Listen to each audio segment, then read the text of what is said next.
I wanted to do a video about why I have doubts about Leah Remini and her leaving of the Church of Scientology. I'm not saying she didn't leave the church for personal reasons. I believe she did.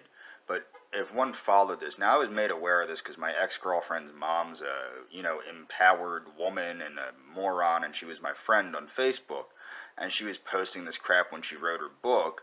But you have to understand this about Leah Remini. She erroneously accuses the head of the Church of Scientology of murdering his wife. He did not obviously murder his wife. Then it's like, my bad. Okay, no big deal, my bad, whatever. And then she allegedly accuses them of all these abuses. And what I'm going to point out in the links is from the National Institute of Health. Now, these are not well-structured studies, but it proves that Narconon is effective, which is a loosely affiliated with the Church of Scientology drug rehabilitation program.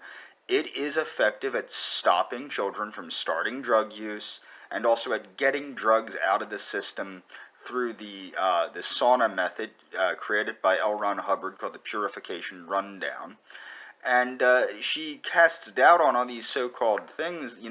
I am not a Scientologist, and this is what people might not understand. You don't have to be a member of a religion to support a religion's right to exist. So saying that Scientology is not a religion is wrong, as Donald Trump said under the guidance of Leah Remini, okay, which is erroneous. Okay, I could call anything I want a religion. And to allege that there's all these abuses, and then to leave Scientology, a church allegedly abusing children and people, for Catholicism, a church that is most definitely abusing children and other people, is, to me, disingenuous to all sorts of levels. And also the fact that her show has been reinstated, the King of Queens program and all that, it just stinks of disingenuous. It stinks of being dishonest.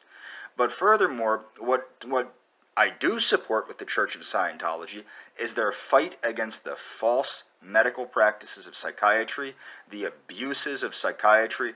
Far more people have been abused in the mental health system than they have in the Church of Scientology. I can guarantee that. And obviously there are far more abuses that have been validated that have taken place in the Catholic Church that Leah Remini left the Church of Scientology for. And as anyone knows, I am not anti-Catholic. I support following Catholicism as a way of life, and people reading the book Rediscovering Catholicism and visiting dynamiccatholic.com. All these things. I'm not anti-Catholic. I'm not really anti-anybody. I'm not even anti-Asatru or anything like that. I just will point out the craziness. Now, what's funny is people don't know this either. I'm a direct descendant of Hiram Page and Catherine Whitmer. My family, the generation before my grandfather's parents' generation, founded the Reformed Latter-day Saints movement. It was founded by David Whitmer, the Whitmerites. So, if anybody's been accused of cult-like behavior, it's the Mormons. Now, the thing is with that, people will go, and I'm not a Mormon, mind you, because I think it's equally as insane as other religions, but the fact with Mormonism is this: people will go, well, how could anybody believe something so crazy? At least with the Book of Mormon, there's witnesses. There's no witnesses with Moses' magical 10 Commandments he got in the presence of a deity that was clearly ripped off of the Canaanite deities. My point is for somebody to cast stones at Scientology or any other religion and call this religion a cult or that religion a cult, and then to leave one religion for alleged abuses for another religion that has absolutely committed abuses for centuries and then covered it up by shifting priests and nuns that have molested children from this church to that church to protect them, is very dishonest.